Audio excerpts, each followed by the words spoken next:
Ok, hola, hola, buenas tardes. ¿Se escucha bien?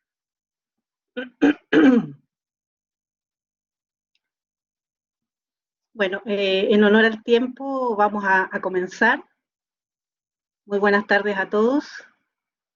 Mi nombre es Chila Peine Grandón, yo soy la directora de la carrera de Psicología de la sede Concepción de la Universidad San Sebastián. Muy contenta de ofrecerles este saludo inicial y agradecerles de todo corazón el masivo interés por conectarse a este curso virtual introductorio a la psicología de Carl Gustav Jung.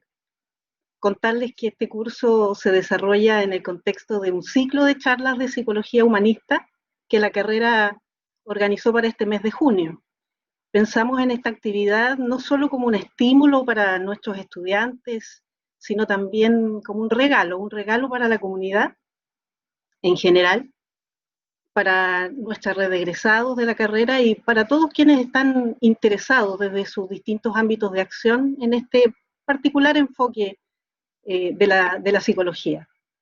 Un regalo que llega, dicho sea al pasar, en un momento muy particular, en medio de una crisis sanitaria, de una crisis social y económica, cargada de mucho simbolismo y significados individuales y también colectivos.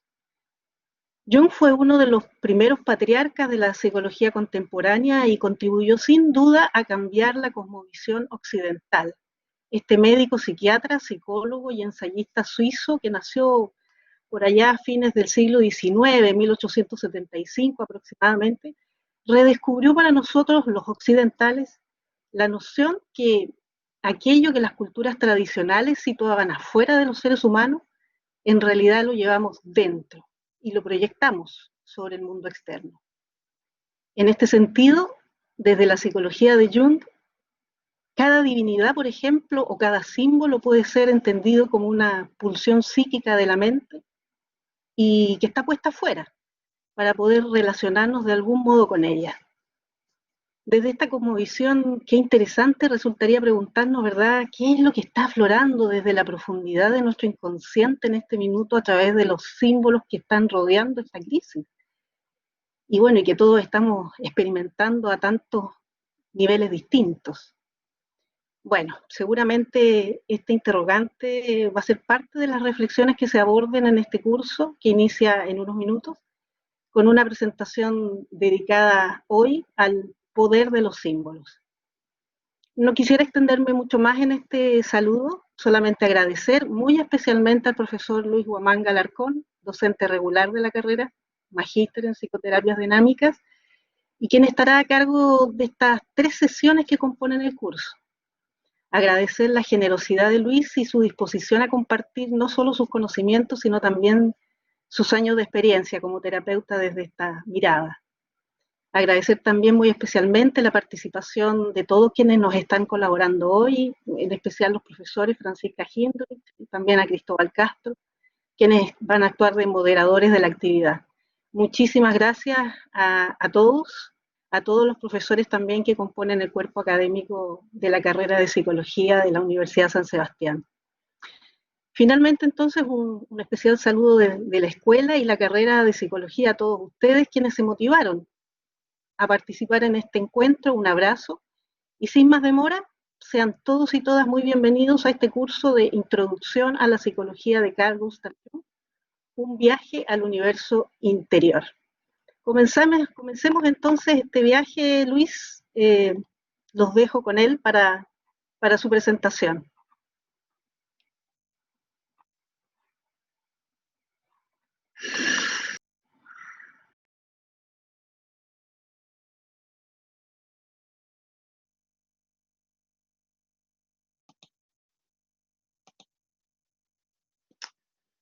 Ya. Bueno, gracias por la presentación. Buenas noches a todos, a todas.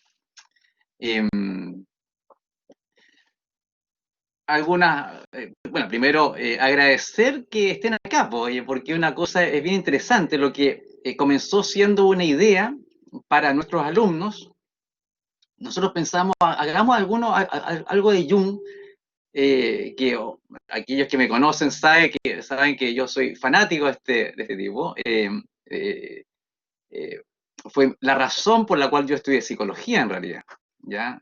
La razón para estudiar psicología fue Jung, pero sabía en aquella época que lo que me iban a pasar en la escuela de psicología de Jung iba a ser muy poco. De hecho, fueron 5 planas. Eso fue lo que tuve de Jung. Pero yo lo sabía. Sabía que eh, él había abierto una puerta fascinante para mí. eh, y a través de los años he tenido el gusto de compartir mi fascinación con otros amigos, con amigas, con colegas. Entonces, poder tener esta oportunidad de comentarle o contarle un poco a mis alumnos de la U San Sebastián de Concepción, porque estamos en este momento, yo estoy en Concepción, eh, eh, mis alumnos que me conocen están en Concepción, pero vimos la posibilidad de ampliar esto a las otras sedes, Santiago, Puerto Montt, Valdivia, y de pronto esto ya empezó a ser bastante más masivo y y yo les cuento esto para que logren dimensionar lo que para nosotros significa esta reunión. Lo que debió haber sido un ciclo para 200 personas, se transformó en un ciclo para de tal magnitud que hubo que abrir 3 salas virtuales. Cada sala virtual es para 500 personas. ¿Ya? Eh, la tercera la tuvimos que abrir hoy día en la mañana. Eh, y y no podemos dejar de sorprendernos de esto. Puede que obviamente la gente a veces se inscribe y no va, formaba parte de las posibilidades, pero teníamos que tener los hechos necesarios para que si querían venir, pudiesen entrar a las salas. Entonces hubo que abrir, implementar otras salas. Puede que las cerca de 1000 personas que se inscribieron no lleguen todas, es lo más probable. Pero aún así fue impactante. No cabe duda que Carl Jung es un elemento en el presente, un factor que está moviendo a la gente que algo sabe de psicología, está moviendo algo. Parece ser en Jung una respuesta que desde otras miradas nos está dando. Entonces, es importante, disculpe un momento, porque me están dando alguna información, como son 3 salas, tengo que ver qué me están diciendo, disculpen, porque si no, claro, se inscribieron más de 1000, claro.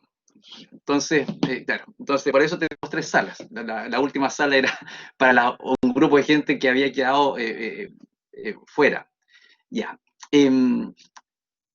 Como hay tanta gente presente, estoy transmitiendo para 3 salas distintas, entonces algunas veces cuando mueva el PPT, me voy a ir demorando un poquito. Yo les pido paciencia en esto, voy a tratar de que no se note mucho, pero quiero transparentar esto, porque me tengo que mover en 3 salas distintas con una misma pantalla. Y yo son 2 ayer, pero no con 3. Entonces, les ruego misericordia en ustedes. Lo otro es que están desactivadas. Ustedes tienen en su pantalla una manito levantada, que quizás ustedes quieran apretarla para preguntar alguna cosa, pero la verdad es que no lo vamos a considerar, porque lo que vamos a hacer es lo siguiente. Más o menos cada media hora voy a detener la conferencia para que personas que me están ayudando, colegas que me están ayudando, me digan si hay alguna pregunta que a ellos les parezca interesante que sea respondida. Entonces, si tienen alguna pregunta, mientras yo voy contándoles la historia, les ruego que la coloquen en el chat. Y de esta manera, los moderadores van a poder verlas y entre todas escoger alguna. O sea, si cada uno hiciera una pregunta, bueno, serían muchas preguntas. Entonces, porque por ejemplo, estoy viendo desde la sala 1 y hay 337 personas, ¿ya? Entonces, podrían hacer muchas preguntas. Entonces, yo les ruego comprensión, probablemente no las vamos a poder responder todas, lo más probable, eh, pero cada media hora voy a parar un poco para responder alguna pregunta. Ya, con esas aclaraciones, eh, habrá que entrar en materia, ¿no? Vamos. Esto es agua, ¿eh? Solo es agua. Carl Jung y los símbolos. Coloqué el título El poder de los símbolos porque las personas hablan de símbolos, pero ¿cuál es el concepto de símbolo para Jung? Y esto es bien interesante, ¿eh? Para entender la teoría de Jung hay que entender algunas cosas básicas, que son realmente básicas, pero son muy importantes, muy importantes.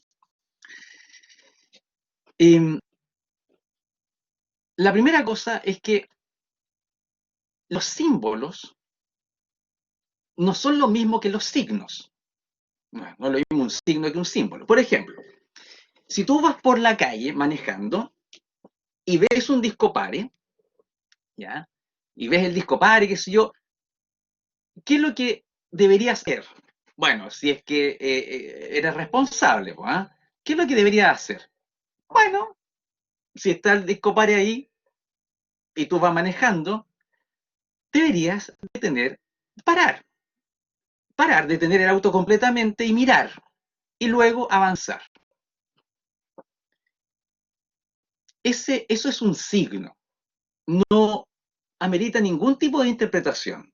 Si te pilla un policía porque pasaste sin parar sin pararte frente al disco pare, tú no le podrías decir, no podrías decirle, no, es que lo que pasa, señor policía, es que yo sentí en la profundidad de mi ser que no debería, porque mi corazón me dice que avance sin límite. O sea, probablemente el policía te va a mirar y te va a decir, ok, le vamos a hacer la alcoholemia, porque esa respuesta es absurda. O sea, no, no amerita ningún tipo de cuestionamiento. Si está el disco pare, paras. Punto. No hay interpretación posible. No la hay. El disco pare es un signo. Un signo. No da para interpretación. Es un signo y punto. Hay otras imágenes que podrían darse para interpretaciones.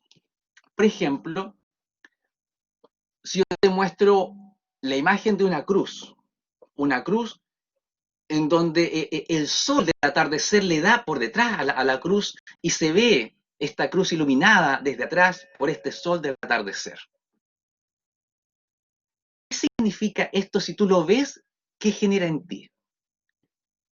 Es interesante esto, porque a diferencia del disco pare, esta otra imagen podría generar muchas cosas. Si, por ejemplo, tú tienes una fe vinculada a este signo, tal vez te genere una sensación de conmoción, lo asocies con una madre de iglesia o con el afecto, con la familia, con el nacimiento, con algo. Pero si, por ejemplo, tu experiencia es la de, eh, pensemos cuánta gente fue de una persona del mundo musulmán en plena época de las cruzadas, por ejemplo, seguramente cuando ve la cruz no le genera la emoción y el cariño y el afecto que podría generarle a alguien que ha estado inmerso en la cultura cristiana. Entonces, esta imagen es interpretable. Para una persona puede ser algo maravilloso y para otra persona puede ser algo terrible, por las experiencias vividas, por las asociaciones, por los elementos culturales, pero es interpretable. ¿Ya? La pregunta es, si es interpretable, ¿es un símbolo? Con el hecho de que sea interpretable, ¿es un símbolo? No necesariamente, no necesariamente. Jung distingue entre símbolos culturales y símbolos que surgen espontáneamente en uno. Entonces, esta distinción entre los símbolos naturales y los símbolos culturales son interesantes, es una distinción interesante. Tengo a mi lado varios libros, ¿eh? Les voy mostrando algunos, pero no tengo así. Este es un libro bien interesante. A quien le gusta la psicología junguiana, yo se lo recomiendo. Se llama Lexicon Junguiano. Lexicon Junguiano. Es de un analista canadiense, Daryl Sharp, y es súper útil porque uno va viendo la definición directa de la obra de Jung, pero ya compendiada en un verdadero manual. Le permite a uno ir directamente a la definición y profundizar. Y Daryl Sharp tiene la gracia de que efectivamente realiza una buena tarea, es un buen trabajo de compendiar. Tiene algunas obras más, Querida Gladys, por ejemplo, que es una novela desde la mirada junguiana, yo se lo recomiendo, es bueno. Así que, Daryl Sharp, Lexicon Junguiano, así que ya saben por si les interesa. Esa novela, Querida Gladys, es entretenida. Si pueden leerla alguna vez, leanla, porque es realmente buena. Querida Gladys se llama. Ya, entonces, él toma la obra de Jung y va como ordenándola. Entonces, Jung plantea que hay símbolos que son culturales. Es decir, culturalmente nos han enseñado que ciertas imágenes significan algo. Pero la gran pregunta es, esa definición que nos enseñaron que era aquello, y aunque tenga varias interpretaciones, pero esas definiciones hacen que yo viva esta imagen como símbolo. Y aquí viene un tema que es clave. Para que el símbolo sea símbolo en ti, para que la imagen sea un símbolo para ti, se requiere que tú, observador, quedes conmovido con la imagen. Pero conmovido no porque te genere solamente cariño, amor, no, no. Conmovido en el sentido de que algo se te mueve adentro. ¿Ah? Algo se mueve adentro que te hace tomar conciencia que aquella imagen que estás viendo tiene un algo que es indefinible. Voy a repetir esto. Esta imagen que tú estás viendo tiene algo indefinible. Es decir, no logras definirla completamente, no logras asirla completamente, no logras comprenderla completamente. Hay algo que te falta. La imagen te da un algo que te genera como un vacío,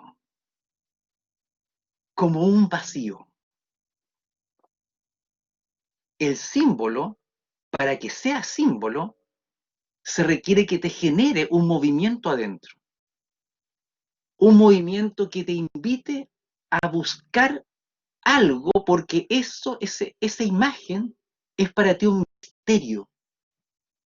misterio que mueve algo adentro.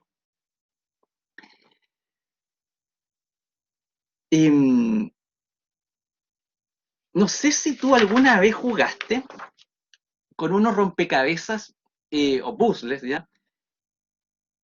Que em, eran cuadraditos, eran chiquititos, y, y eran como 13, como 9 piezas, ¿ya? Que se movían porque tenía un espacio vacío, ¿ya? Entonces, qué sé yo, estaba la figura de un gatito o de un auto, ¿ya?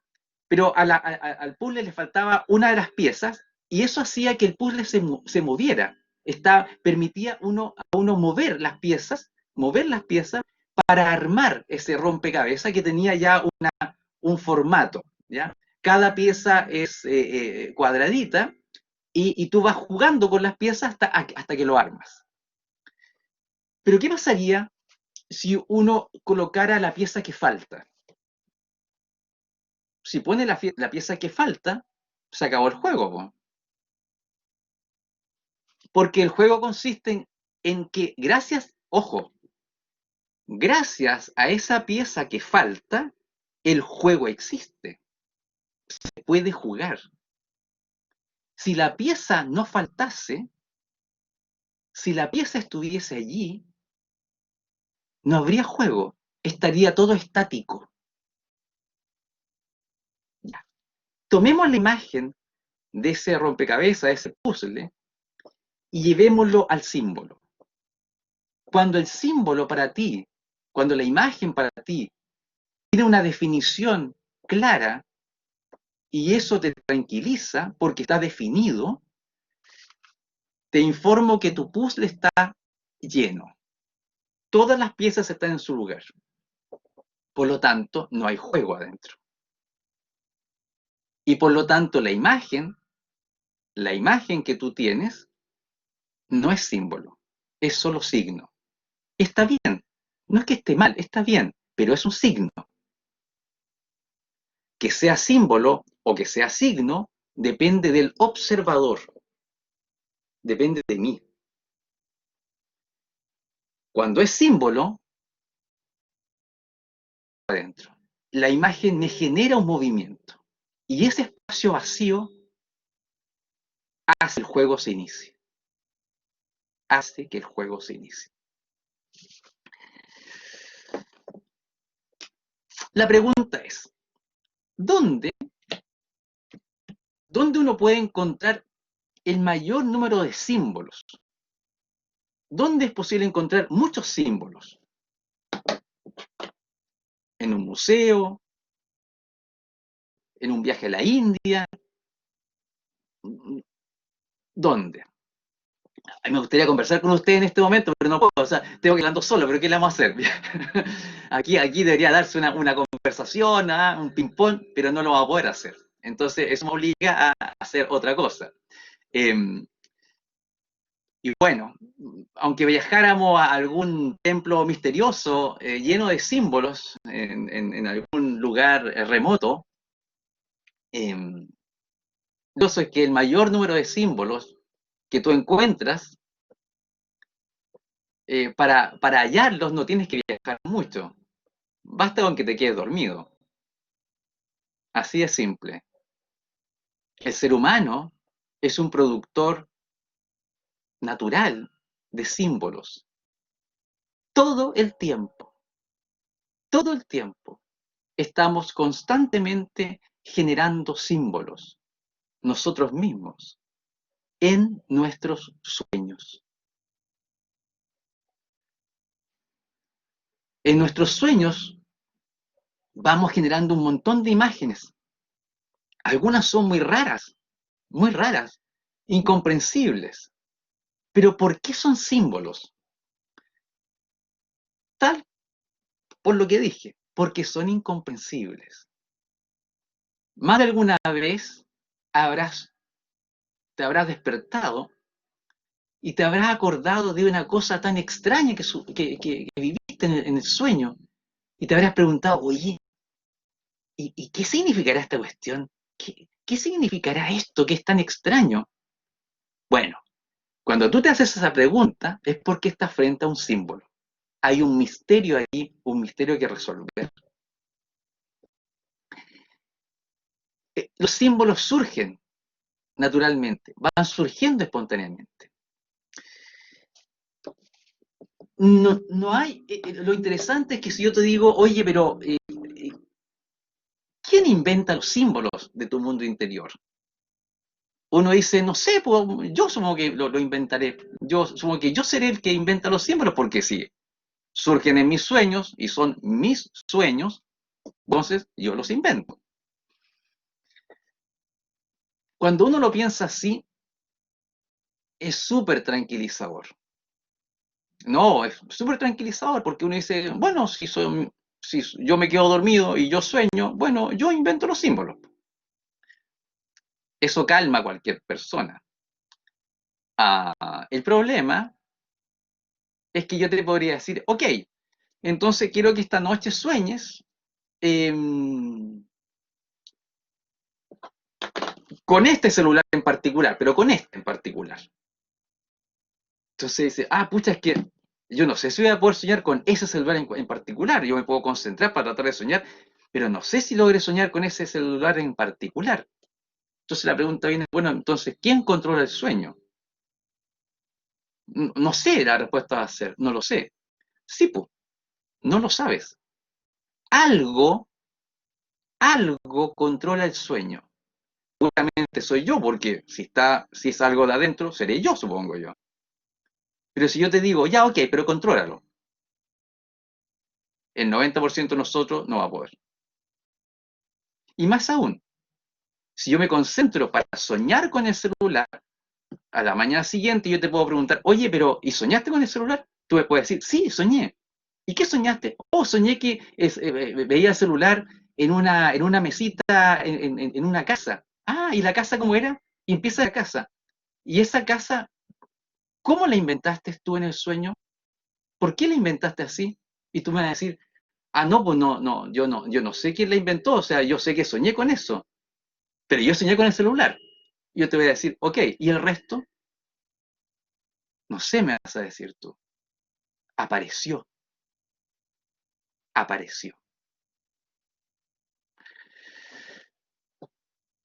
¿Quién sueña? Nosotros. ¿Y quién coloca el sueño allí? Nosotros. Y ahí aquí se empieza a poner como complicada la película. Como complicada. Dejemos ahí puntos suspensivos. Puntos suspensivos. ¿Ah?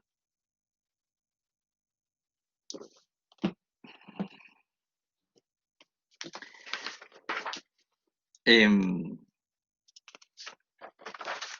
ya.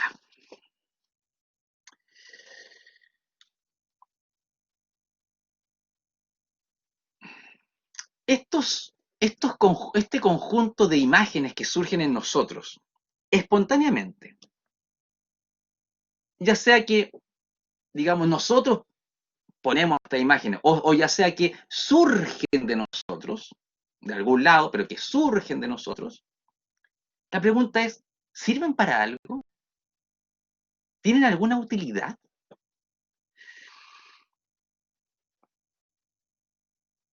Eh, y aquí viene una respuesta que es bien sincera.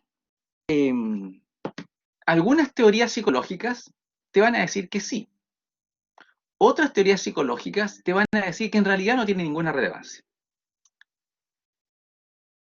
Psicológicas te van a indicar qué son.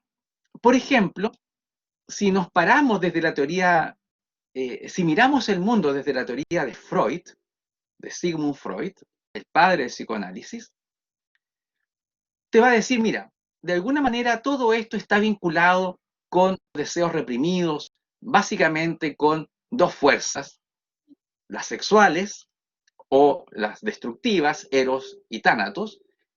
Estoy haciendo un resumen hiper resumido de esto, pero digamos que hay una mirada de que vienen de algún lado instintivo. Ok. Eh, ¿Y eso es verdad? No lo sabemos. Por eso son teorías psicológicas. Nosotros en psicología no enseñamos verdades. Y eso lo saben muy bien mis alumnos de primer año. y también los alumnos de cuarto, cuando les hago clase. Nosotros en psicología no enseñamos verdades, para nada. Lo que enseñamos son teorías. ¿Y qué es una teoría? Una teoría es una mirada del funcionamiento psicológico. Es una mirada. Y ha demostrado hasta ahora, nada ha demostrado hasta ahora que haya una mirada, o sea, una teoría que sea absolutamente superior a las otras teorías. No. Por algo solo son teorías, si no se llamarían verdades. Algunas están sumamente bien sustentadas por la investigación, definitivamente, y otras están pobremente sustentadas por la investigación, pero siguen siendo teorías. Entonces, lo que nuestros alumnos aprenden son teorías, miradas. Dicho de otra manera, son mapas para tratar de viajar junto con el paciente en relación a lo que le está pasando. Este es un ciclo de 3 sesiones sobre la teoría de Jung. ¿La teoría de Jung es la teoría verdadera? No, pues, obviamente la respuesta es no. No es la teoría verdadera. ¿Ya? No, no, no. Estas charlas no son para buscar prosélitos, eso es absurdo. Estas charlas son para mostrar un mapa. Un mapa.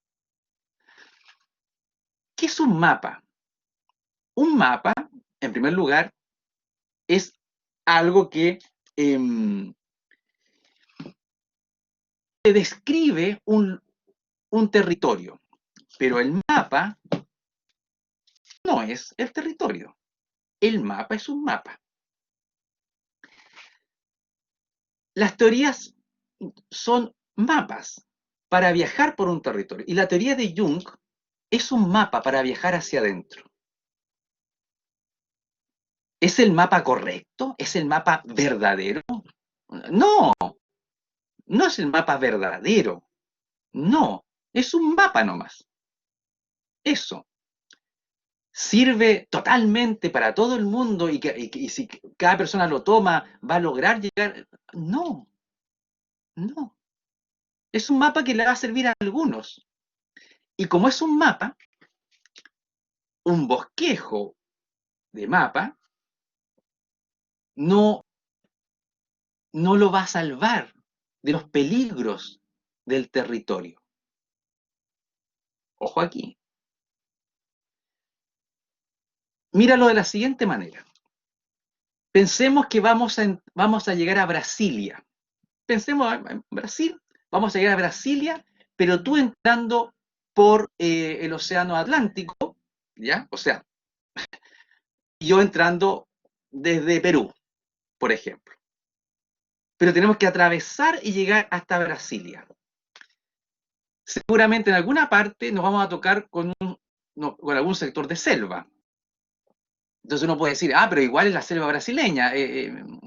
Ok, la pregunta es, si no hay, y si el viaje es caminando, los riesgos son altos.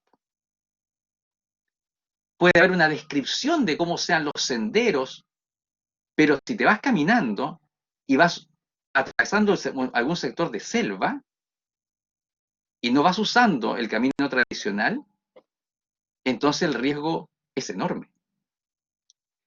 Por muy bueno que sea el plano, el mapa, eso no elimina los riesgos. El riesgo está. Entonces, lo que vamos a hablar estos 3 días es de este plano, de este mapa.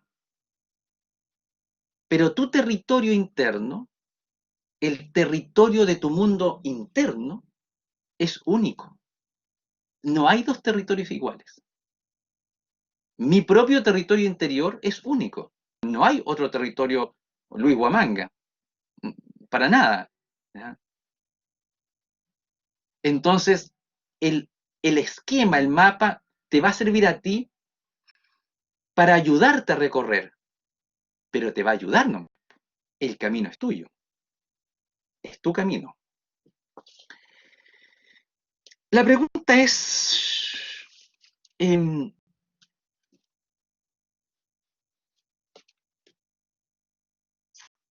¿Cómo, cómo Jung llega a esta teoría?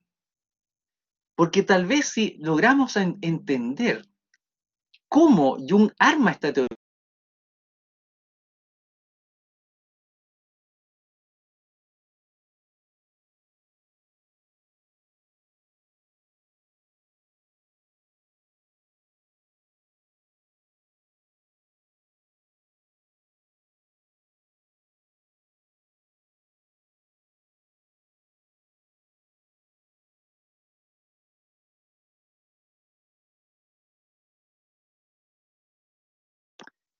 por lo tanto, eh, Jung tenía un tipo de pacientes muy particular. Estaban locos.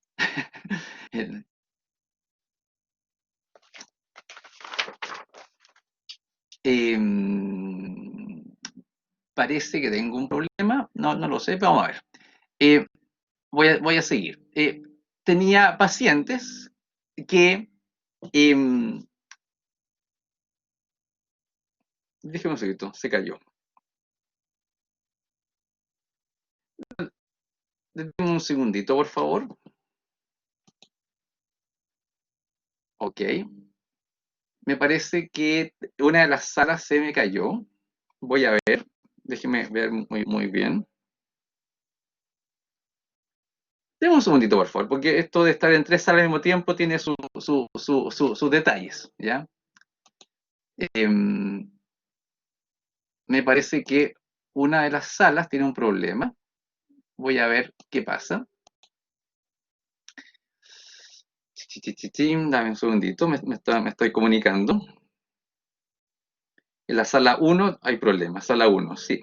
Sala 1, ok. Me dicen que está ok ahora. ¿Ahora sí? Sí. Parece que sí o no. La sala 1. Parece que no. Disculpen las otras dos salas. Bueno, al resto de la gente le cuento que si están un poco, llegaron tarde, tenemos tres salas virtuales en este momento. Tres salas virtuales. Em, eh, las tres salas estaban funcionando al mismo tiempo, pero sí, pero se ya volvió. Ya.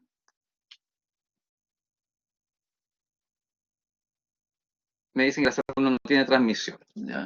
Por favor, la sala 2 y la sala 1, la sala 3 que sí tienen transmisión, les ruego un momento de paciencia, por favor. Unos minutos, unos segundos de paciencia. ¿Ya? Vamos a ver qué pasa acá. Voy a tratar de... Voy a volver a cargar la sesión. No sé si será bueno.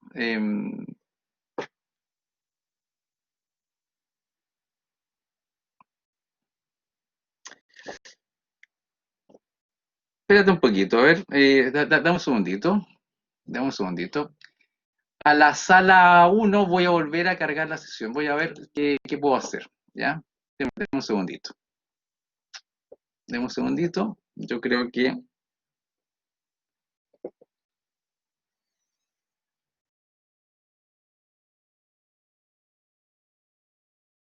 Ya volví a lo que están sin... La sala 2 y la sala 3 no tiene problema. Claramente están con posibilidad de escucharme. Solo la sala 1 tengo problemas. Creo que estoy volviendo a la 1. Traten de no hacer ningún cambio los moderadores. Vamos a tratar de volver a la conexión original de la sala 1. Ya, creo que estamos casi. Vamos a ver. Entré. Ya, a ver. Vamos a la 1.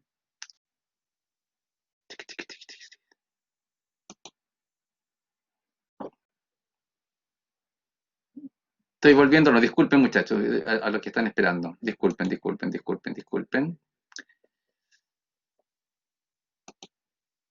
Creo que estamos ok. Creo que estamos ok con la 1. Ahí sí, ya, ok. Me avisan que estamos ok, ya. Ya. Esto es como la luna, ¿ah? Houston, Houston, tenemos problemas, ya. Creo que estamos ok en todo, ya. Perfecto, ya volvemos, ya. Retomamos. No, tremendo, tremendo. Ya. Les decía hace un momento atrás que Jung era psiquiatra, porque él comentaba cómo Jung inventa su teoría. Es interesante esto. ¿Cómo la gente inventa una teoría psicológica?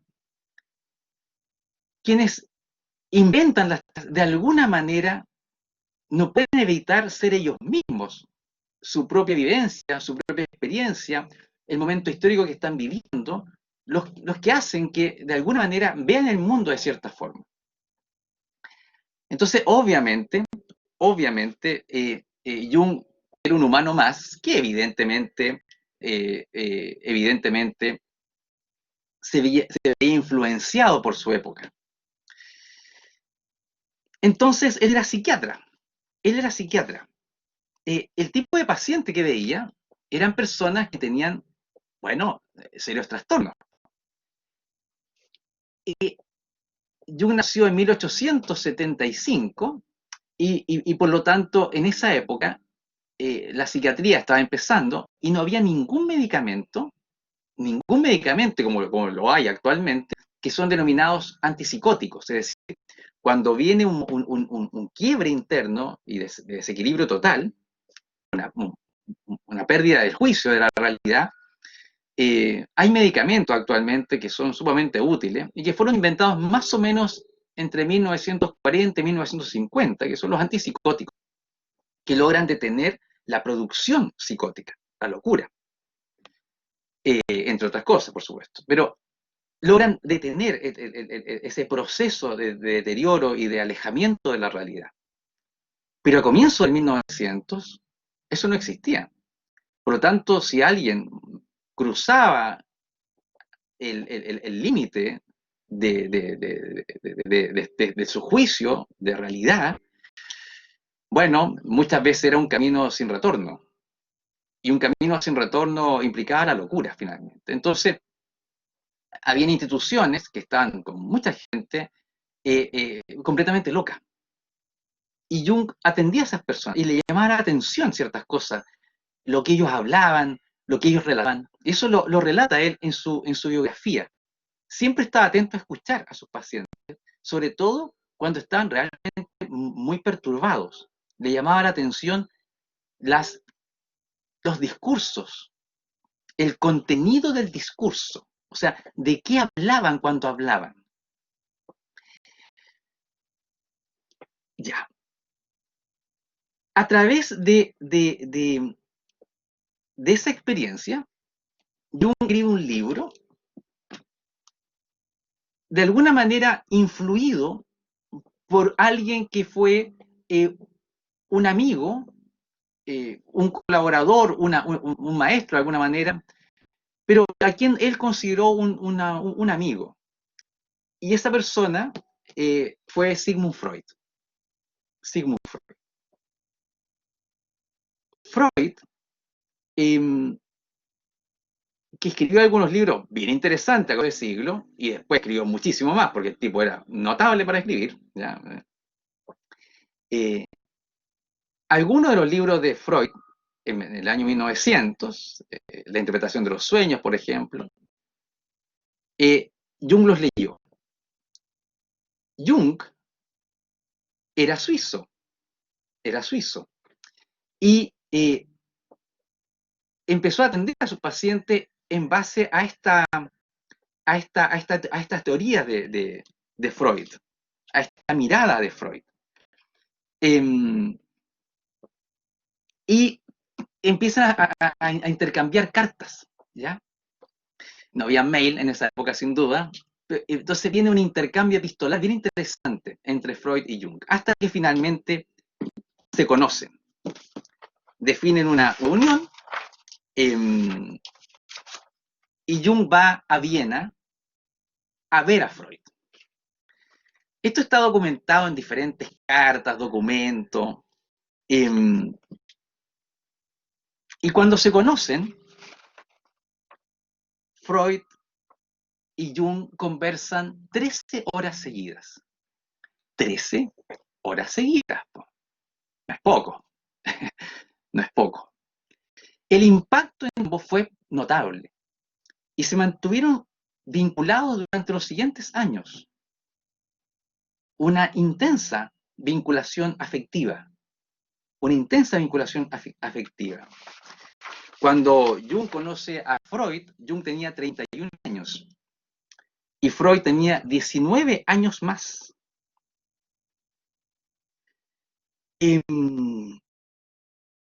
Permítanme leerle algo que dice Jung sobre Freud. Le voy a mostrar el libro. Este es un libro que se llama, el autor fue muy creativo, le puso Jung. No fue muy creativo este cabro, le puso el apellido de Jung. ¿Ah? Carl Gustav Jung, su vida, su obra, su influencia, de Gerard Berg. Y en la página 100, saca el autor una parte de su autobiografía que Jung escribe casi al final de sus días, y dice lo siguiente. Por favor, cuando Jung ya era anciano, de esta manera se refiere a Freud. Freud fue el primer hombre verdaderamente importante que llegué a conocer.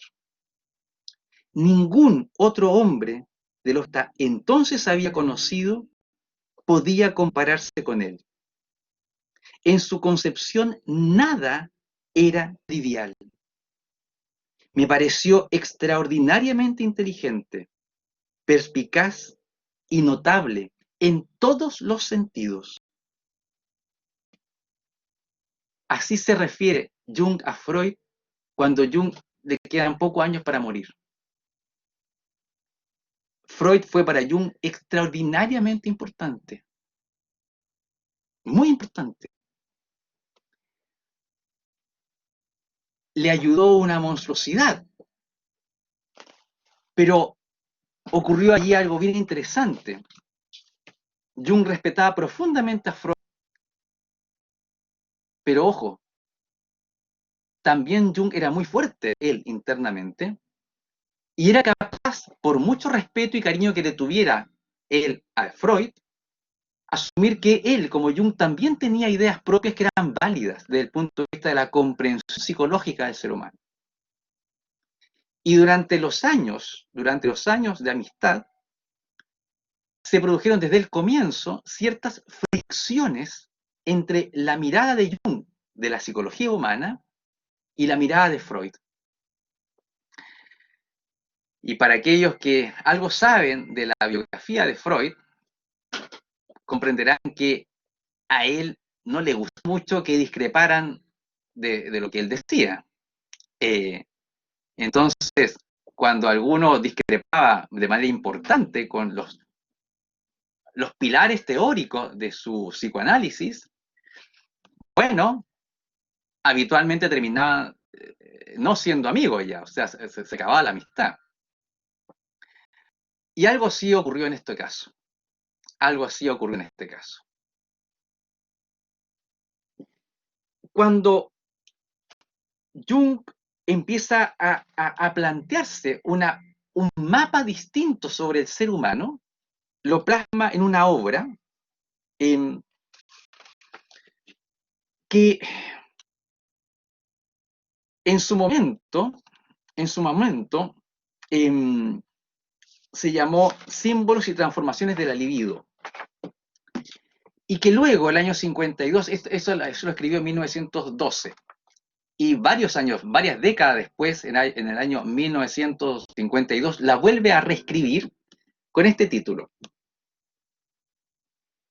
Esta obra es muy interesante, es este símbolo de transformación que en su momento fueran símbolos y transformaciones de la libido. Estos símbolos de transformación de Jung va relatando cómo desde su perspectiva en los procesos psicológicos de los enfermos psiquiátricos se da una cosa bien interesante. Se empiezan a repetir ciertos motivos de la mitología. Él empieza a postular que por alguna razón surgen desde la profundidad del ser humano motivos que uno puede encontrar en la mitología. Motivos, historias que están escritas ya en textos, leyendas, mitos, y eso le llamaba profundamente la atención.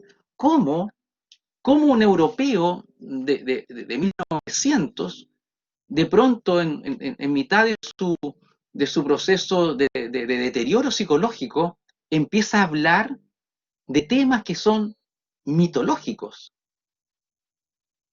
como si hubiese leído mitos, leyendas y empezar a repetirlos? Pero él, al estudiar al siguiente, se daba cuenta que algunos no tenían la cultura como para tener esa información, sino que surgía este contenido de la locura, surgía espontáneamente estos motivos o estas imágenes que él podía ver que estaban presentes de alguna manera en la mitología. Bueno, este libro le generó a Jung un momento complicado, porque de alguna manera va señalando que la libido de la cual habla Freud y que solo lo asocia a la sexualidad, la libido, esta energía psíquica, como termina definiéndola Jung, energía psíquica, no es solamente sexual. No es solamente sexual, es energía pura, que se manifiesta de diferentes formas, se expresa de diferentes formas.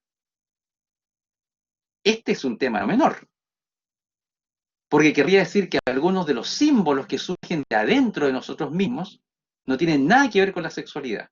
Y eso evidentemente era un punto de conflicto con Freud. Este libro fue un tema en la relación o más bien no fue un tema, lo cual fue peor, porque no fue muy conversado entre Freud y Jung, pero evidentemente se produjo una fricción. Pero hubo varias cosas más que hicieron que al final, ambos se distanciaran. Hubo intentos de abuenarse, pero al final se quebró la relación. Y este quiebre fue extraordinariamente duro para Jung, muy duro. Se juntaron, sí, para que se vaya entendiendo, elementos de su propia historia personal. Y eso que surge allí implicó un quiebre interno de Jung. Psicológicamente, de acuerdo a lo que él mismo dice, él tuvo temor de enloquecer. Él tuvo temor de enloquecer. Y en este punto vamos a hacer una pequeña pausa para ver si, porque me pasé más de la media hora, ver si hay alguna pregunta que tal vez hayan enviado al chat en este ratito. Entonces, mis estimados moderadores, si tienen algo que contarme de preguntas, yo estoy... Profesor, ¿recibe audio? Sí, te escucho perfectamente. Genial, estoy transmitiendo de la sala número 2, la sala número 1 y la 3 probablemente no me van a escuchar. Ya, ok, perfecto. Primera pregunta. Hay una pregunta que hicieron al inicio que me pareció interesante y es, ¿cuáles son los libros que usted recomienda para comenzar a estudiar psicología en general y después para comenzar a estudiar a Jung? Si es que son los que ya he mencionado o hay alguno más básico que recomendaría primero. Libros para estudiar psicología. Ya, ok. ¿Cuál es la otra pregunta? La segunda pregunta es si los símbolos que aparecen en los sueños se pueden compartir, es decir, que dos personas tengan el mismo sueño y por lo tanto el mismo símbolo.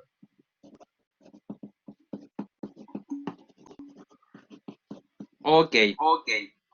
Ok. Y la tercera, que tiene relación con esa, es qué pasa cuando esos símbolos del mundo onírico se manifiestan de forma colectiva en un conjunto de personas.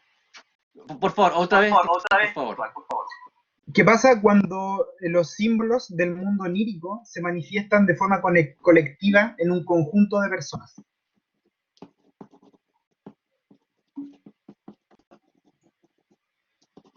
Ok. Gracias. Desactiva tu micrófono para que no se active. Perfecto. Ya. Hablabas de la sala 3, me parece, ¿o no? La sala 2. De la 2. Sí, ya. Perfecto, Tania. De la sala 3. A ver. Sí. No, de inmediato.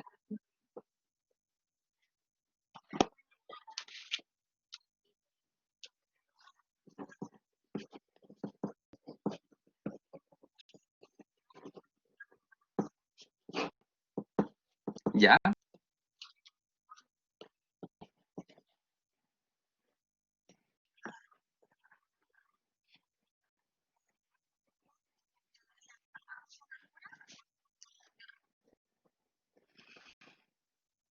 A ver, otra vez esa pregunta, por favor.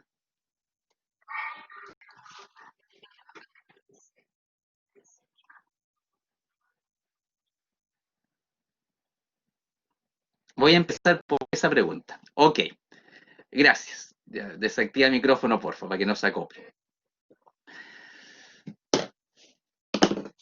¿Qué es la locura? Yo creo que es una pregunta que espero de todo corazón que muy pocos de los presentes se haya hecho alguna vez. De verdad, que se la haya hecho en serio, sí, pues, ¿ah? No como un mero juego intelectual, no, si cuando la pregunta viene así como, ¿estaré enloqueciendo?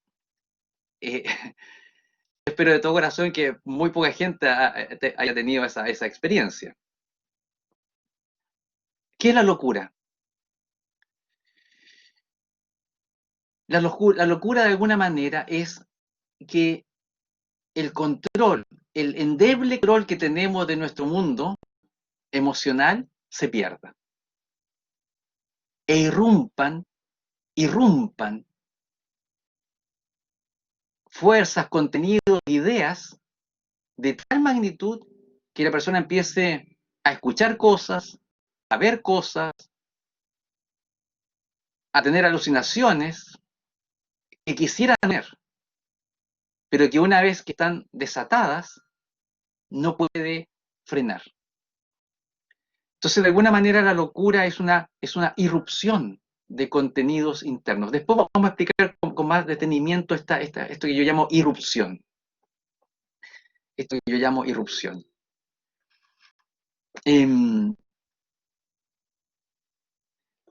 Entonces, el temor, ¿dónde está el temor? Yo creo que el mayor conflicto está en que el individuo siente miedo. El individuo que está viviendo esta experiencia, que no logra entender qué es. Esta experiencia que no logra controlar. Esta experiencia que quisiera de todo corazón detener, que parara, no puede, no logra parar. Entonces, los niveles de angustia son tremendos, tremendos.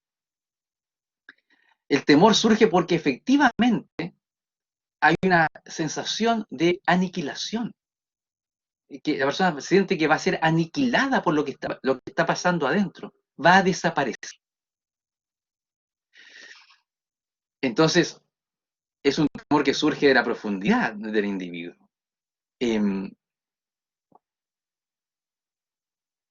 Ahora,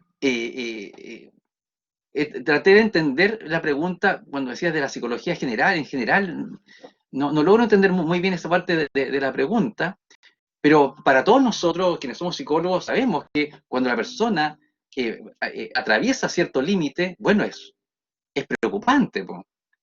Es preocupante porque no hay nada que nos asegure que va a poder volver.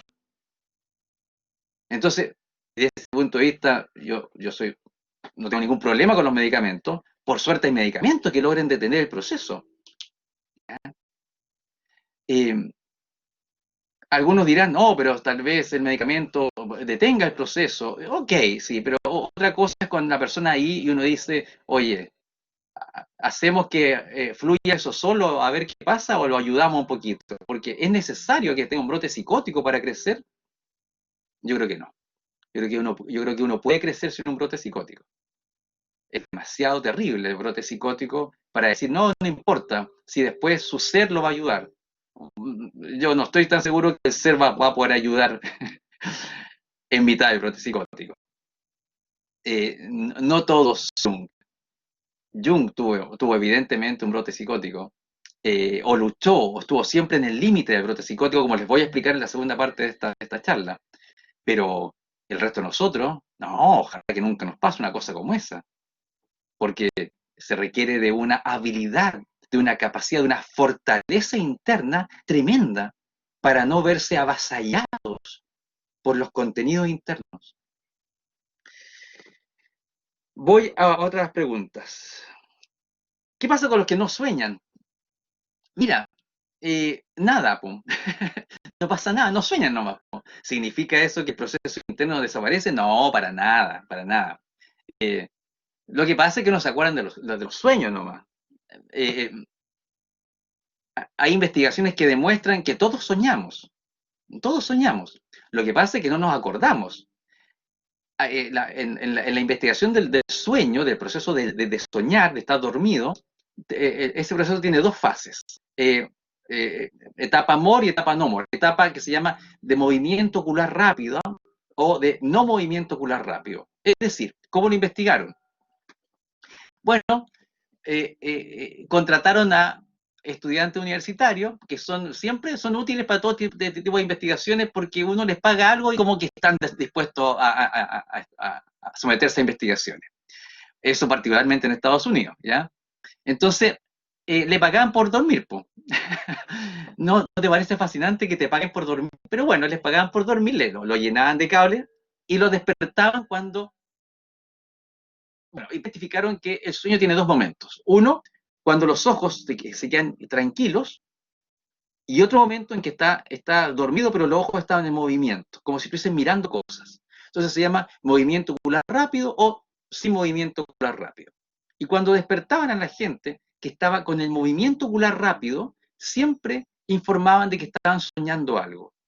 Habían imágenes o alguna experiencia onírica. Pero cuando despertaban a las personas, cuando tenían los ojos tranquilitos, sin movimiento, ellos informaban de que en realidad no se acordaban si estaban soñando, o sea, no tenían vivencia en ese momento de algún sueño.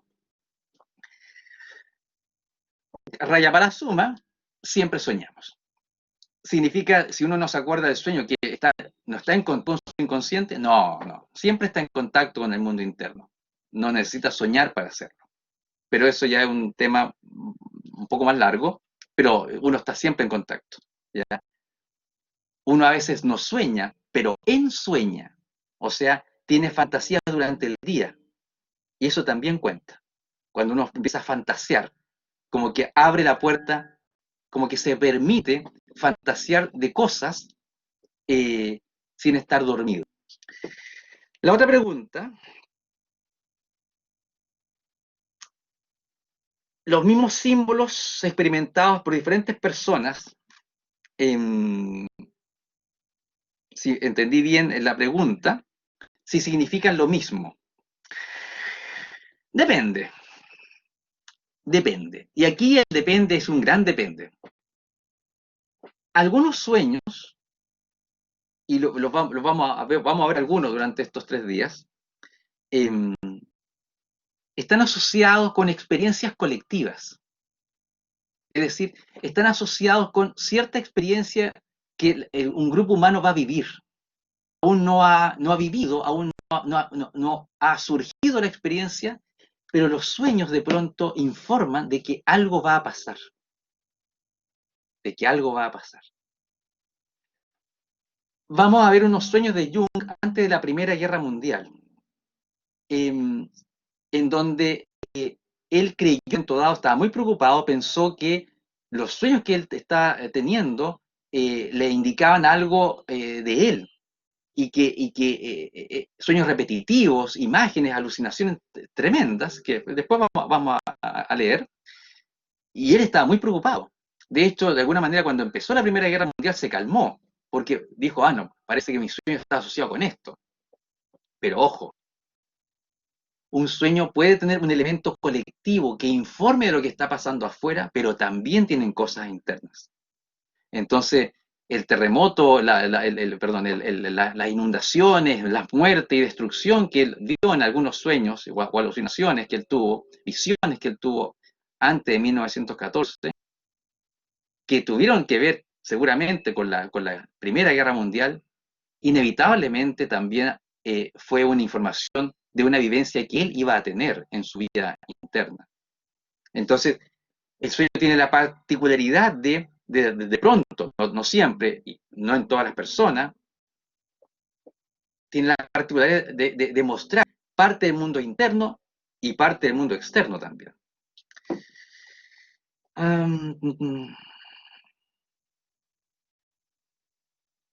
Sí, no sé si respondí hasta si la gente sueña con lo mismo, el significado es el mismo, depende, nuevamente. Puede ser un sueño colectivo, un sueño que está asociado con más personas, pero no necesariamente, hay que verlo en cada caso. Porque, ojo, no se trata de tener la esfera de cristal nomás y ver el futuro con el tema de los sueños, no es eso, tiene una lógica. El único que sabe realmente cuál es el secreto del sueño, del símbolo que está ahí, es el que soñó. ¿Qué es lo que uno hace humildemente? Acompañarlo a descubrir eso. Es un acto de humildad. Uno como psicólogo lo que hace es acompañar al paciente, humildemente, acompañarlo en el viaje. No desde el pináculo de la sabiduría en que el paciente está allá abajo y uno acá arriba como si estuviese sano, sino que humildemente, de igual a igual. Es como caminar juntos. Con el paciente, caminemos juntos. No sé lo que te pasa, no sé dónde vamos a llegar, pero yo te voy a acompañar. Yo creo que eso es un acto de humildad tremenda, ¿ya? Por mucha teoría que uno tenga en la cabeza, otra cosa es con guitarra, otra cosa es con gente. Yo creo que es un acto de humildad poder enfrentarse al paciente y decirle, mira, caminemos juntos nomás. Y acá vamos a conversar y vamos a avanzar juntos por el terreno que haya que pisar. ¿Qué libro recomiendo? Para Jung, yo creo que se llama El hombre y sus símbolos. Esta es una edición bien fea, porque son puras letras, es una edición de bolsillo de Carl Jung, El hombre y sus símbolos. Hay una edición que es maravillosa, llena de fotos, de dibujos, bastante más grande, y que es bonita. Si lo buscan en internet la van a encontrar. Esta era una edición que yo me compré porque es tan fácil de llevar a todos lados este librito, este chiquitito, pero ahora hay PDF, eso es lo bueno. Ya, sigamos. Ya, vamos a avanzar. Entonces estábamos con que se separa de Freud y se desencadena en él una crisis más o menos, ¿ya? Una crisis más o menos. Y permítanme leerles una parte del libro Recuerdos, Sueños y Existencia, y Pensamiento, perdón, Recuerdos, Sueños y Pensamientos, que es un libro que escribe Jung cuando ya pocos años antes de morir, en donde relata parte de su vida. Y este relato es bien interesante el relato, mostrando lo que a él le pasó, sin mucho temor. A esa altura del partido él ya va contando muchas cosas que le pasaron. Y la crisis que él vive es muy grave. Muy grave, o sea, comparable a un brote psicótico. Es decir, estuvo así de volverse loco. ¿Cómo ocurrió eso? Para un hombre bien fuerte, y era un tipo bastante fuerte, era extraño lo que estaba ocurriendo. Pero en 1912, mira lo que dice, permíteme leerte algo.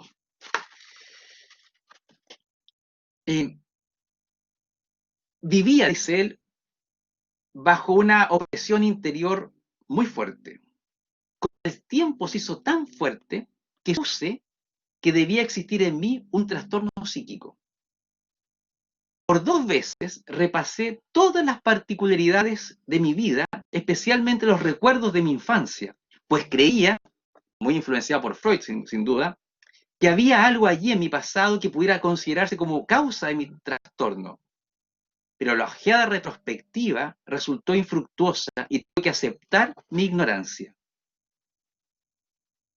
No sé en absoluto, se dijo a sí mismo, qué es lo que hago ahora, ni lo que me sucede.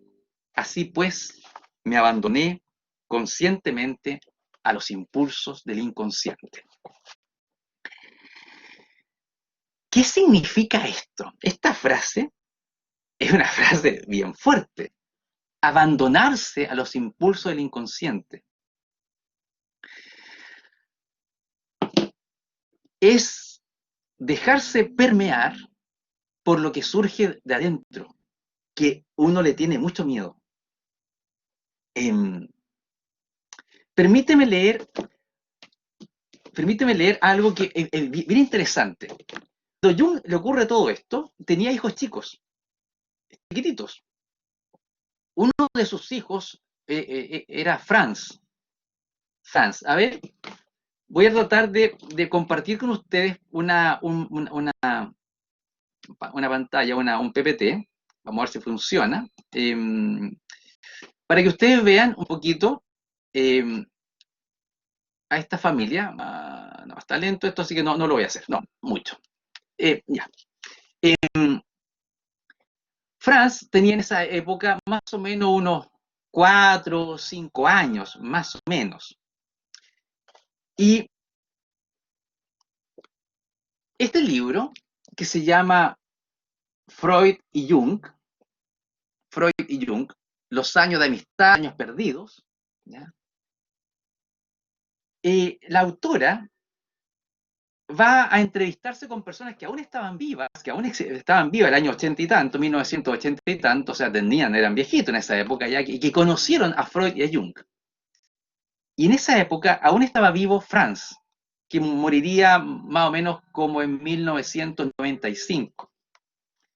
Y ella le pregunta cómo vio a su padre en esa época, si le llamaba la atención.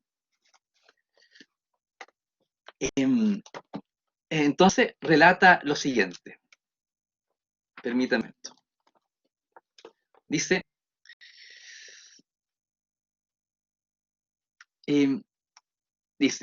mi padre escribe, le dice esto, este anciano, hablando de su padre muerto hace muchos años, le habla a él a esta escritora, y le dice, mi padre escribe que él eligió caer. Dice, yo no creo que eligiera, yo creo que no tenía opción. ¿Puede usted imaginar lo que debe ser pensar que acaso uno esté enloqueciendo? Le dice el hijo de Jung, le dice a esta escritora. ¿Que acaso esté cayendo para siempre al vacío? Entonces, lo que le está pasando ahí es una crisis de proporciones, O sea, él está pensando, ¿de verdad que se está volviendo loco? En esa época, Jung, por la información que se tiene hasta el día de hoy, no era capaz de leer un libro científico. No era capaz. No tenía mente para eso. Renunció a su cargo en la Universidad de Zúrich, donde había dictado cátedra durante 8 años. Y constantemente aparecían imágenes en su mente, a diferentes horas del día, surgían espontáneamente imágenes diabólicas, a veces visitas ahora en la noche, una cosa muy grave. Y mira lo que dice Franz. Durante años, después de que él y Freud se distanciaron, mi padre no trabajar. Puso un arma en su mesita de noche, un revólver, y dijo que cuando no pudiera soportarlo más, se mataría. Otras personas se alejaron y quedó solo. Solo se dedicaba a pintar y a jugar como un niño durante los siguientes 4 o 5 años. O sea, estamos viendo cómo un sujeto está a portas de la locura y lo único que va viendo dentro de sí son imágenes que salen. El poder de los símbolos. Lo que va surgiendo en él era una irrupción de imágenes que no podía detener. Que no podía detener. De esa irrupción de imágenes surge la base de la teoría junguiana. Lo que le pasó a Jung en esos años son la base de toda la teoría. Y él lo reconoce al final de su vida. Esa fue la época clave para su existencia. Hay un libro que en una edición más de bolsillo se llama El Libro Rojo. El Libro Rojo. Esta es una edición de bolsillo. Es grande, pero es bastante más pequeña que la original.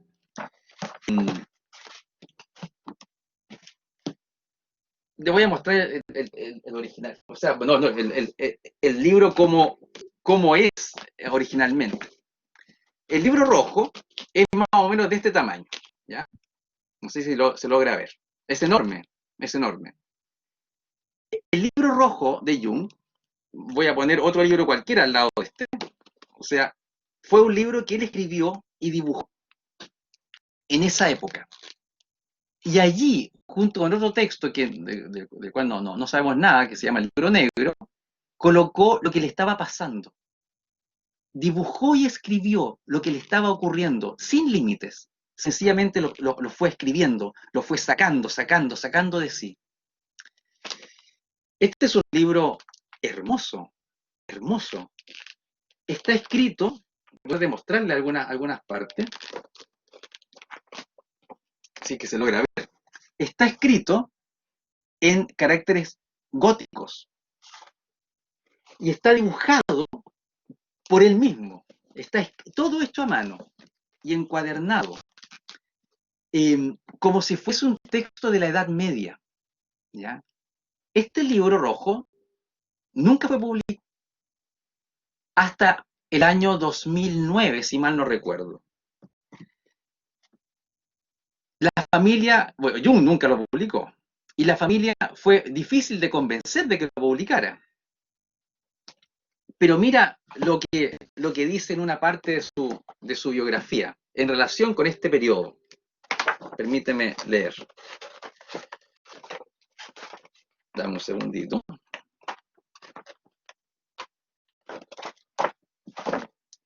Acá mejor. Es más, este es más fácil de manipular. Dice, esto es para poder entender después por qué vamos a hacer todos los símbolos. Los años en los que seguí mis imágenes internas fueron la época más importante de mi vida, en la que se decidió todo lo esencial. Comenzó en aquel entonces y los detalles posteriores fueron solo agregados y aclaraciones. Toda mi actividad posterior consistió en elaborar lo que había irrumpido en esos años, desde lo inconsciente y que en un primer momento me desbordó. Era la materia originaria para la obra de mi vida. Todo lo que vino posteriormente fue la mera clasificación externa, la elaboración científica, su integración en la vida, pero el comienzo luminoso, que todo lo contenía, ya estaba allí. Es decir, cuando Jung le pasa todo esto, todo lo que surge será la base de su teoría. Ok, vamos a revisar algunas cosas. Perfecto.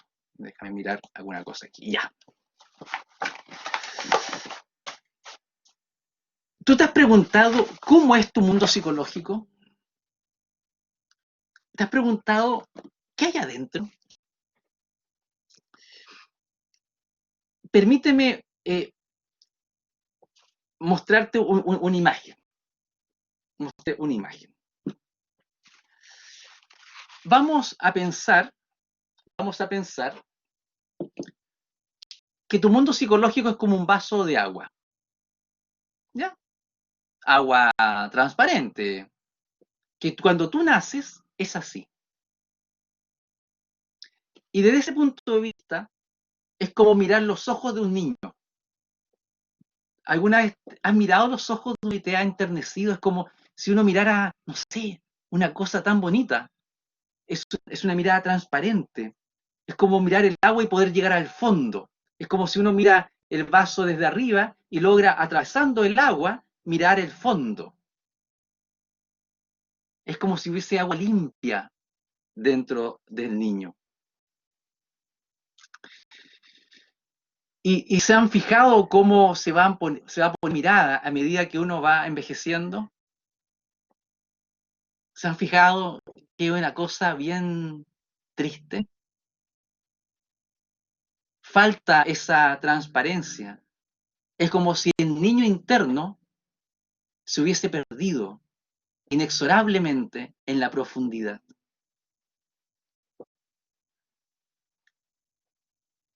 El agua es símbolo en muchos aspectos de las emociones. Y es como si nosotros internamente fuéramos mucha emoción, un alto porcentaje de emoción. Tal vez, porque somos, y está asociado, un alto porcentaje de agua físicamente. Somos un porcentaje altísimo de agua. Y el agua se ha asociado a las emociones en diferentes civilizaciones, se asocia un poco a las emociones. El agua, la emoción que fluye.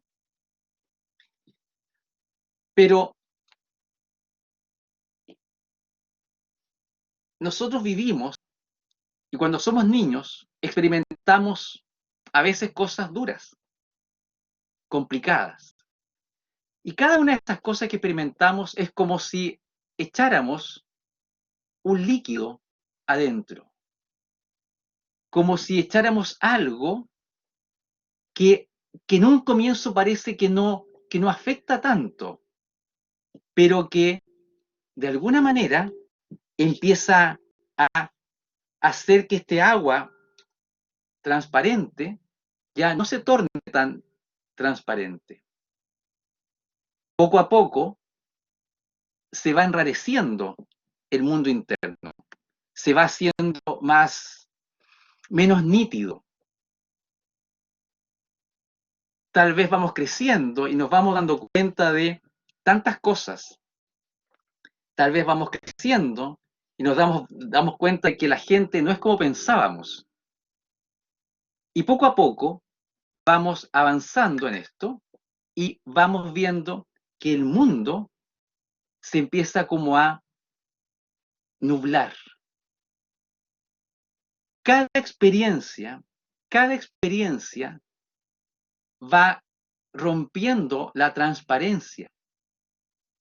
Y a medida que avanzamos, los traumas, los conflictos, terminan haciendo que esta agua, que era transparente en un comienzo, se torne en una cosa media barrosa. Entonces ya no es tan transparente.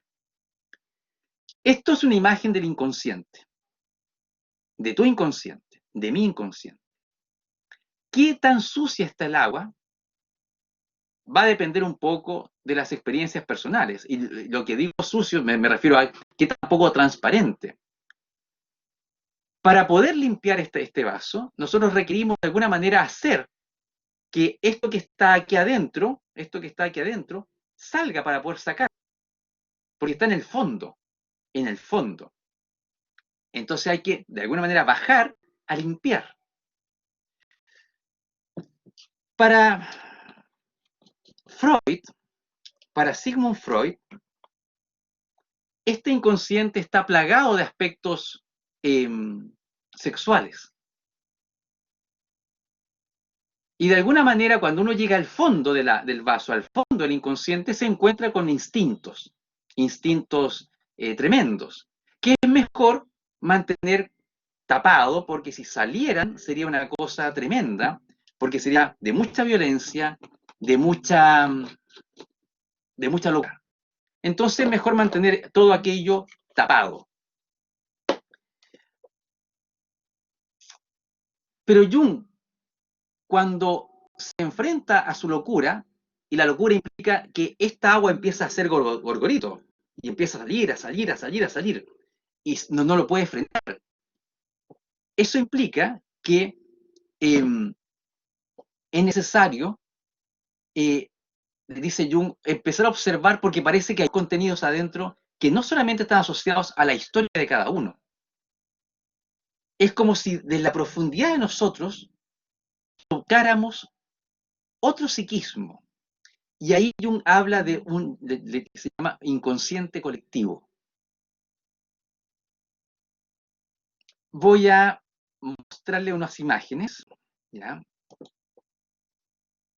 Unas imágenes. No sé si hay alguna pregunta hasta ahora, porfa, estimados colegas, ¿tenemos alguna pregunta? Profesor, ¿me escucha? Sí, te escucho. Sí, te escucho. Súper, le comento dos. La Ya. primera, además del concepto de símbolos, ¿qué otros conceptos base serían necesarios a su juicio de manejar para comprender el pensamiento de Jung?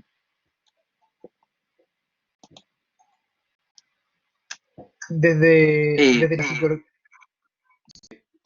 Desde la psicología. Yo creo que sería importante que la persona conociera algo de las funciones, que pienso tratarlos probablemente mañana. Mañana vamos a hablar sobre las funciones. Las funciones identifica ciertas funciones, formas de funcionamiento interno. Entonces, el símbolo es significativo, pero las funciones son muy importantes. ¿Ya? Eso, yo creo que eso es como bien importante. ¿Habrá otra pregunta? Sí. Ya.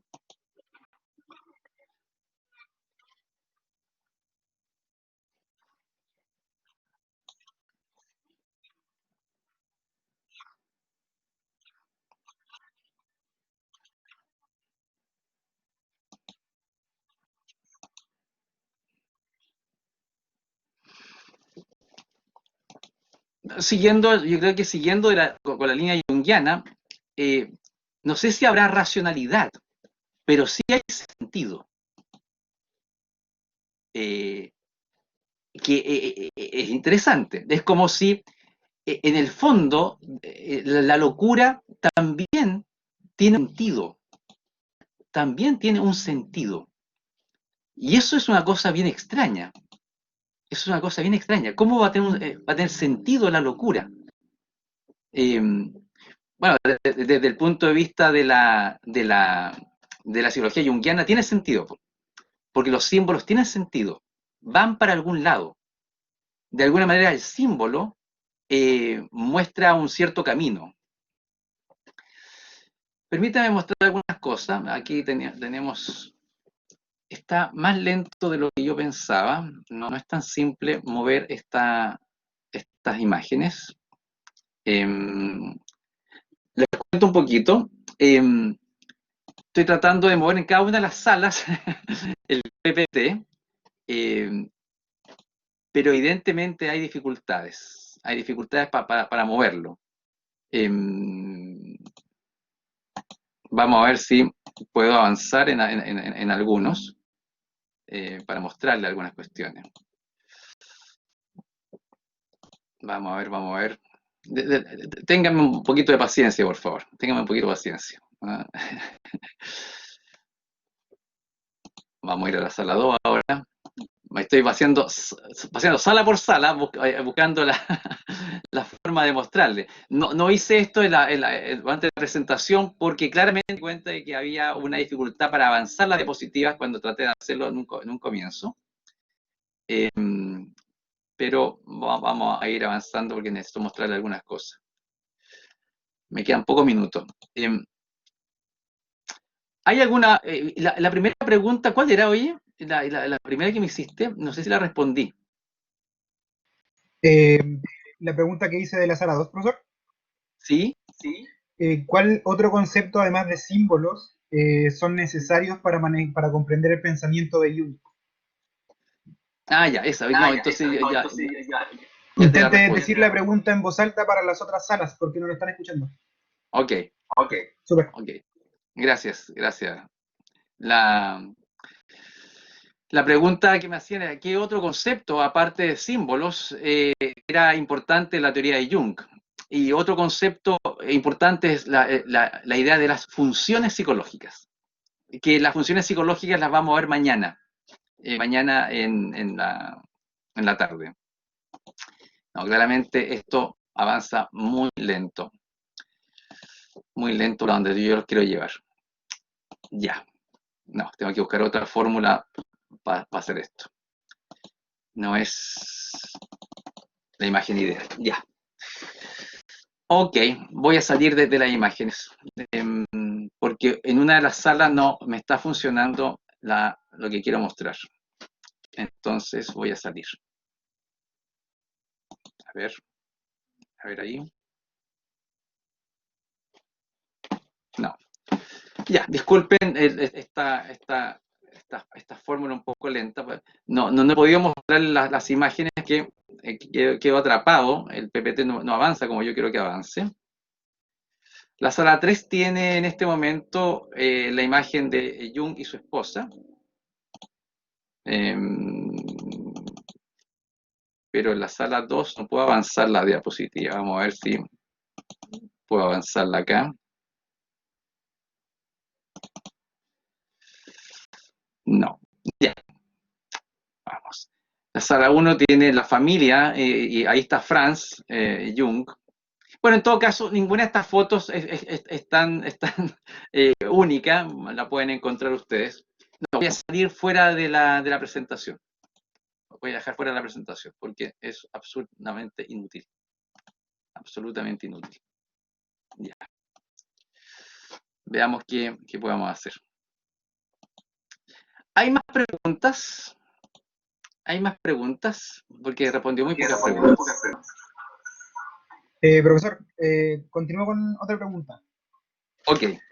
Desde la psicología junguiana, ¿cómo se definiría y se trataría el narcisismo, considerando el comentario que hizo usted relacionado a la humildad para los pacientes? Hmm.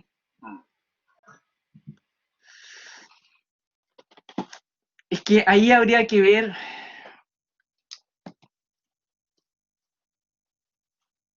qué aspecto, porque bueno, el narcisismo es esta forma de funcionamiento en donde tú eres más importante que el resto, ¿ya? Y que claramente el narciso no se da cuenta de que es así. Hay narcisismos que son claramente patológicos, ¿ya? Y ahí el tema siempre es complicado de tratar porque el narcisismo patológico claramente no va a ir a terapia fácilmente porque no entendería por qué tendría que ir a terapia. ¿Ya? Porque encuentra que está tan bien, si el resto es el que está mal. Entonces, para ir a terapia, lo que se requiere en primer lugar es entender que uno no está bien. Entonces, la pregunta es, ¿qué hay dentro del sujeto? ¿Qué hay dentro del sujeto eh, eh, que no puede ser integrado? A ver, dicho de otra manera. La primera idea de la psicología junguiana es que uno funciona en base a compensaciones, un juego de compensaciones. Es decir, eh, este juego de compensaciones implica que la conciencia, o sea, tú externamente, eh, vas a funcionar de una manera muy distinta a cómo funciona tu opuesto que está dentro de ti, ¿ya? Y la terapia, de alguna manera, consiste en descubrir cuál es esa otra forma de funcionamiento que uno nunca ha ocupado y tratar de compensar, equilibrar. Es un juego de equilibrios externos e internos. ¿Para qué se usan los símbolos? Porque uno no sabe qué tiene que equilibrar. entonces aquello que tiene que equilibrar va a aparecer en los sueños. Aquello va a aparecer en los sueños. Entonces, cuando Jung dice que se deja caer, lo que hace finalmente es algo que en psicología junguiana años después se llamará imaginación activa.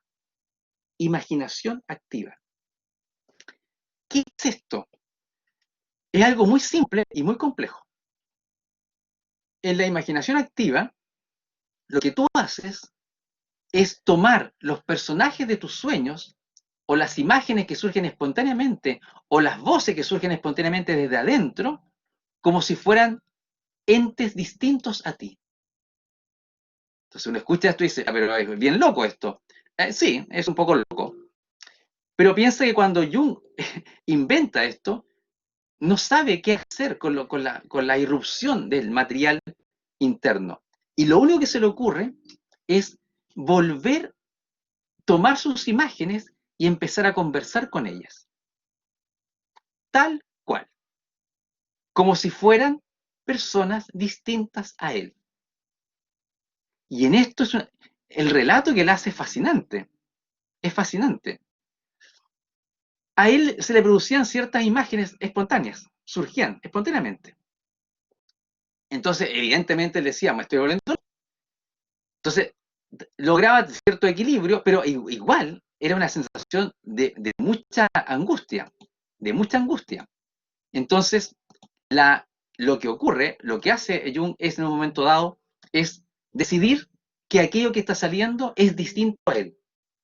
Y decidir que va a conversar con esas imágenes que van saliendo como si fuesen personas distintas. Y eso él le llamará más tarde imaginación activa.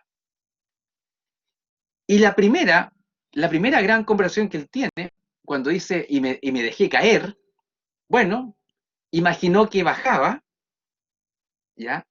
Y en una de esas imaginaciones, de esas imaginerías, de pronto se encuentra con que en un lugar hay a lo lejos dos personas. Y a medida que se va acercando, caminando en su imaginación, como si se hubiera en un sueño, pero de manera consciente, en su imaginación ve que estas dos personas, una es un anciano y la otra es una niñita, una niña, no una niñita, una niña joven. Y además hay una serpiente, me parece que negra. Y cuando se acerca a conversar con ellos, él dice en el texto, él asume que de verdad son otras personas distintas a él. Y en esta conversación, él dice que es Elías, la niña dice que es Salomé, y empieza una conversación allí. Y estas personas con las cuales conversa, Elías y Salomé, lo guiarán hacia un proceso en que él se da cuenta de que de pronto hay cosas que le dicen ellos que a él nunca se le habían ocurrido.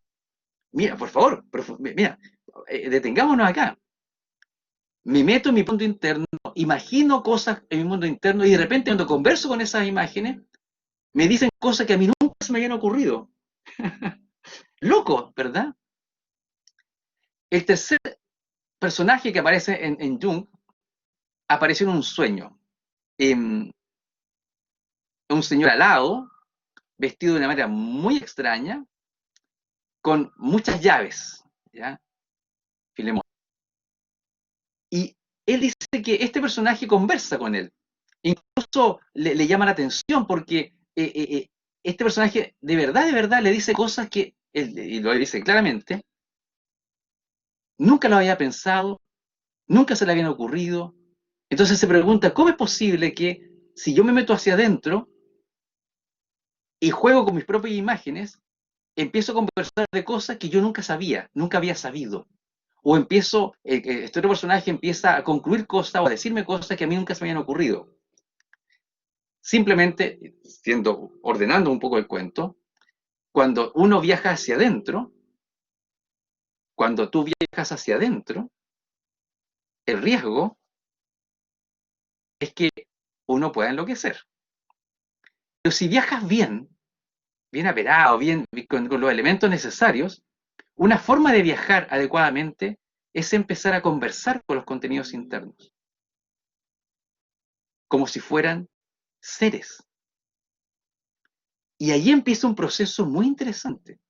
Entonces algunos dicen, ¿sabes qué? Esto de conversar con los seres a mí no lo soporto porque me desequilibra completamente. Bueno, entonces píntalos, dibújalos, dibuja aquello que surge de ti. Sencillamente te vas a dar cuenta que surgen dibujos y en cada una de estas imágenes de dibujos o conversaciones, algo se aprende. Es como si incluso al dibujar las imágenes, algo lograra traspasarse, porque el dibujo, la pintura, se transforma en un puente de conexión entre tu persona y ese universo interior.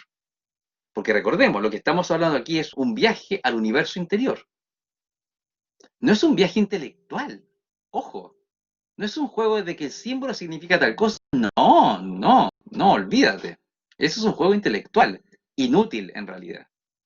No, esto es un juego vivencial, es vivir los símbolos y por tanto interactuar con ellos, interactuar. Y claro, cuando tú lo vives así, emocionalmente quedas complicado, te afectan, te están afectando seres de tu mundo interior.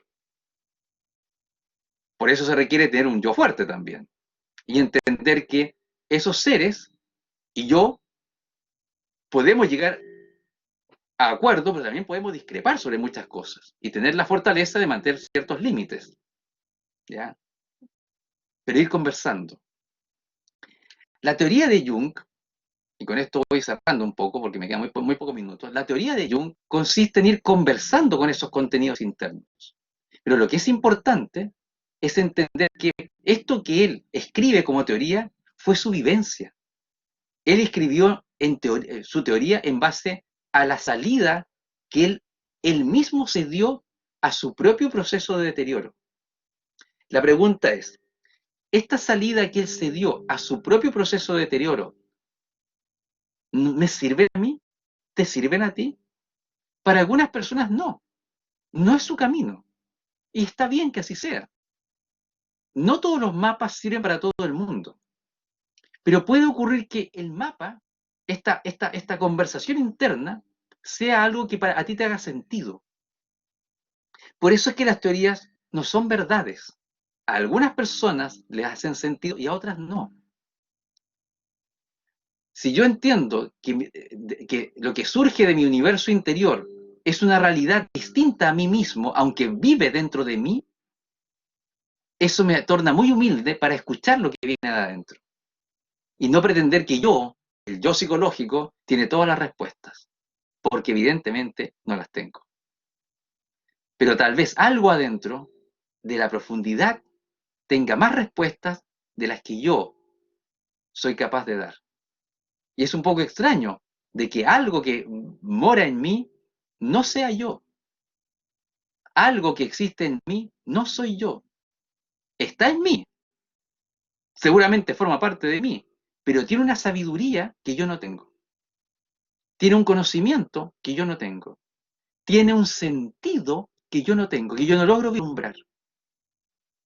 Tiene un propósito que tampoco logro entender. Pero cuando se va pimponeando este juego, eso entrega sentido a esta existencia. ¿Qué es lo que el ser quiere? ¿Es lo que yo quiero? A veces no va hacia el mismo lado. Lo que quiere el mundo interno a veces no va directamente hacia el lado que yo quiero. ¿Qué se hace ahí? ¿Cómo sigo jugando? Tratando de entender tal vez por qué esta parte interna quiere que yo siga ese camino extraño, de gozo tal vez, o muy distinto a lo que yo pensé para mí mismo. Es un viaje al universo interior, en la búsqueda de qué, del ser, del ser.